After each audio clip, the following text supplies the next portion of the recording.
Alright. It's me again, Alicia ninyo. Ganang pagbulo. Oh, come on.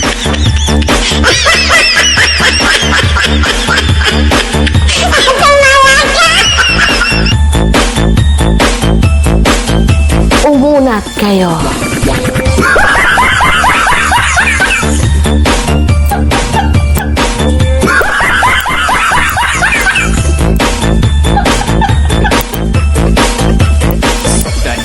Diba?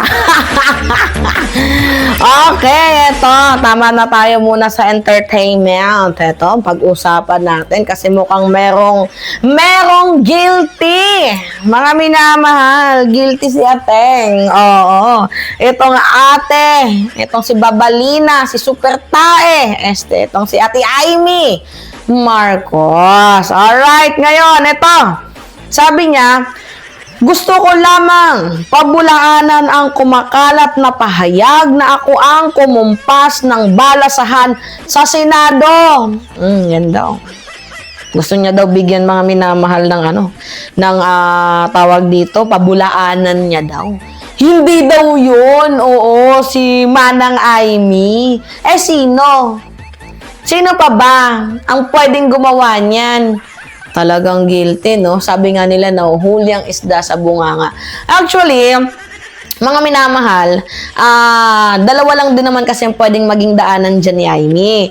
Kung nag-succeed, sasabihin nila, aamin yan sila. Diba? Sasabihin nila syempre, yan yung natutunugan Kasi ganito kasi yung issue ni ganito Aamin yan sila kung nag-succeed. Kaso hindi po nag-success mga minamahal. Yung plano nila nag-failed. Dahil tawag dito, dahil yung plano nila ay nag-failed, nagkahiyahan, syempre, di ba? Nagplano, tapos hindi natupad yung naratibo, syempre, mapapahiya ka sa sarili mong sa sarili mong ginawang action. Talagang itatanggi nila yan. Ganito kasi yung nangyari. Si Mr. Caldero at itong si Babalina, mga minamahal, ang ginawa nila, naglibot. Oo, para ipalit nga po itong si Loren Legarda. Yes, meron silang nakuhang 17 votes. 'Di ba? Apparently, muntikan na talagang mapalitan itong si Tito Soto. Ngayon, bakit hindi ba nangyari yun, mga minamahal? Because meron pong 5 senador ang umatras. Bakit sila umatras? Napagtanto nila na kung papalitan si Loren Legarda, papalitan din yung Blue Ribbon Committee at hinihiling ng mga DDS senador na maging chairperson muli ng Senate Blue Ribbon Committee si Senator Rodante Marcoleta. So, sa madaling sabi, mga minamahal, si Marcoleta ang nakapag-triggered kung bakit umatras yung 5 dito nga po sa mga pumayag na sana, 'di ba? Sa mga 17, 'di ba? Na nakakuha. Oo, yung bumoto sana kay Loren Legarda. Kaso, 'di ba? Sinira May nag-isplok, may nag-snitch. Mga minamahal na si Marcoleta ibabalik sa komite ng Blue Ribbon. Madaming nagalit. 'Di ba? Ongoing na yung investigation 'Di ba? Nandito na tayo para mapanagot yung may mga kasalanan. Ano yun? Maglo-lawyering na naman ulit. Itong si Marcoleta dito sa mga diskaya at baka malihis pa yung issue sa usapin ng flood control at imbis na mapanagot itong mga senador na to na nagnanakaw sa kaban ng bayan ay baka umatras. 'Di ba? Baka iba na yung maging issue, iba na yung talakayin, which is yan po ang iniiwasan. 'Di ba? Kaya nga nung narinig nila, bounce na sila. Kasi hindi ito maganda. At saka nagsimula din naman talaga yung rigodon dyan kay Tito Soto dahil dyan sa nangyaring hearing sa Blue Ribbon Committee. Dyan din nagsimula ang lahat at dyan din natapos ang lahat, mga minamahal. 'Di ba, may nilabas si Ping Lacson. Sino yung kakasuhan? Itong si Chis Escudero, itong si Joel Villanueva at itong si Jinggoy Estrada. Syempre, nanginginig din yung mga senador na yan eh. 'Di ba? Talagang yan, nag-usap-usap na sila, tulungan mo kami, tulungan nyo kami, 'di ba? 24 sila. Naghahanap sila ng kakampi, naghahanap sila ng bilang. Palitan si Loren Legarda para hindi matuloy yung kaso ni Philip Potasio, ng Jesus is the Lord, I mean ni Joel Villanueva at itong Kengkoy na to na si Jinggoy Cutie. Para hindi matuloy mga minamahal yung mga kaso sa kanila. Ang ginawa nila, naghahanap sila ng kakampi. I-bounce nyo na yan si Soto. Palitan nyo na. Whether kung sino man ang ipalit, yan, una nga nating haka-haka kung ipapalit man si Loren Legarda, parang pinukpukan mo yung ulo mo ng problema eh. Posible din yun mga minamahal eh. Kasi unang-una, mabubutasan siya lalo pat may issue yung kanyang anak na si Lipiste. 'Di ba? Mabubutasan din talaga yan si Loren Legarda. So kahit pa mayroon siyang sapat na boto, kung tinanggap yan ni Loren Legarda, ang ending masisira yung pangalan niya. Yes, mayroong history na first female na Senate President, pero kung iisipin ninyo, ang kaakibat niyan sumpa. Parang naghanap ka ng martilyo na ipupukpok sa ulo mo. Anyway, hindi naman natuloy ang rego doon. Si Tito Soto pa din naman ang ending, mga minamahal, na tawag dito na Senate President. Ngayon, napagtanto kasi natin, usap-usapan nga, 'di ba, na itong si Amy daw, itong si Alan Peter Cayetano ang naglibot. Hindi nga kasi nag-succeed. Alangan naman sabihin nila, mga minamahal, na yes, kami po yung naglibot. Alangan naman aminin nila, hindi nga nag-success eh. Hindi nag-succeed, mga minamahal, kaya yan po yan. 'Di ba? May nag-comment, sabi nga ni Johnny Mart, ang hudas naguhugas kamay, ano pa para pigilan ng rekomendasyon na kasuhan ng 3 kaalyadong senador, pero manalang gugulo na ang kaso sa 3 senador na di umano ay mga magnanakaw. Sabi dito ni Andrew Torregoza, if I fail, it because of the others, and if I succeed, it because of me. Parang ganun yung atake niya. Kapag itatanggi niya, kasi 'di ba? May mga hudas ng mga senador na umatras, pero kung nanalo yan, ang credits kay Amy. Ganon yung atake, mga minamahal. Kasi parang gusto nilang magkaroon talaga sila ng kontrol sa Senado, lalo pat, nalalapit na din yung usapin ng impeachment. Ang daming issue na talagang pinagsasabay-sabay ngayon ng ating presidente. Issue sa flood control, issue sa flood control, dito sa impeachment, lahat sabay-sabay. Gumugulo ngayon yung bawat ahensya ng gobyerno. So ngayon, gusto nilang magkaroon ng control or power dito nga po sa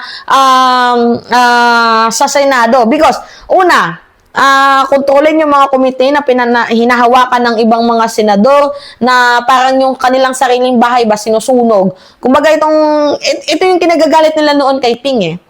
Ping, ang dami naman pwedeng imbestigahan. Bakit parang sinusunog mo yung sarili nating bahay? Yan yung ini-insist nila kasi si Ping Lacson wala talagang kinakatigan yan eh. Mali ka, may mali ka. Oo. May kaso, kakasuhan ka. Hindi ka dapat pwedeng pagtakpan. Yan yung nangyayari. Kumbaga nagagalit sila kasi si Ping Lacson, siya yung gumagawa ng way para sunugin ang sarili nilang tahanan. Dapat daw senador sa senador nagkakampiyan. Buwa ka ng ina, paano kakakampiyan? Magnanakaw ka. Hindi naman kayo parehas mag-isip ni Ping Lacson. Si Ping matalino. Oo. Si Ping Lacson may prinsipyo. Hindi naman yan katulad ng ibang mga senador na, nagnakaw ako, hati-hati tayo. Walang ganon kay Ping Lacson. Inuuna niya yung interest ng mamamayang Pilipino. Kaya madami nagalit talaga ng mga senador. Ngayon, ang ending, ang bagsak nila kay Soto. Ayaw makinig ni Ping May Blue Ribbon Committee, ano ka pang nalalaman dyan papakasuhan nyo pa kami Yan, nagalit sila. Talagang naganap ng kakampi tong mga hayop na to. Ngayon, pinili nila si Loren. Ito namang si Loren, G din sana. Kaso, nung nalaman na, baka ma-issue pa ako, may skandalo ko, power sharing nga, sabi ni Tito Soto, wala na, bounce na itong si Loren Legarda. Kahit pa meron siyang 17 na boto, bounce pa din yang si Loren Legarda. Unang-una, may issue siya Di ba, mahirap na. Di ba, mga minamahal. May 17 na boto ka naman, mauungkat naman yung mga history mo na pwedeng laban sa anak mo. Eh, mas pinili na lang ni Loren Legarda yung peace. Pero at the end of the day, mga minamahal, sinasabi na meron daw 17 votes itong si Loren. Hindi lang talaga nag-succeed because dahil to kay Marcoleta. So, ang ending, kasalanan to lahat ni Senator Rodante Marcoleta. Diba? Kung hindi ka kasi naghangad sa posisyon na yan, diba? So, hindi ka sana naging greedy, diba? Kung hindi pinatunugan yung pangalan mo na magiging chairperson ka ulit ng Blue Ribbon Committee, baka sana natuloy yung rego doon. Kaso mga minamahal, mukhang sobrang greedy ni Marcoleta na to the point na kinausap na siya ng mga senador ata. Diba na, Marcoleta, tulungan mo kami, makukulong na kami. Lalo pa itong si Boying Remulla, nagsalita na eh. Sabi ba naman ni Boying nung nakaraang araw, wala na daw, ready na daw yung kanilang arresting team. So, ibig sabihin, malapit na ngang mahuli kasi tapos na nga itong preliminary investigation sa Department of Justice. We are waiting for the resolution na. It's either masasampahan ng kaso or madidismiss. Ngayon, pag umakyat yung kaso dyan sa korte, rekta huli.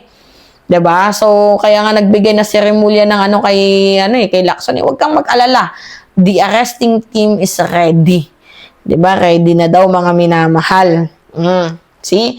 Anyway, tatanggi talaga yan ni Amy Marcos. Sabihin na lang natin na, sige, hindi ka kasama.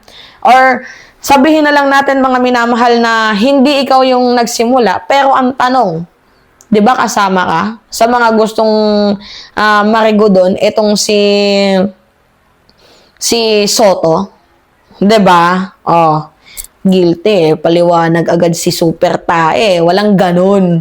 Hoy, hindi kami mga pinanganak kahapon. Alright, mga minamahal.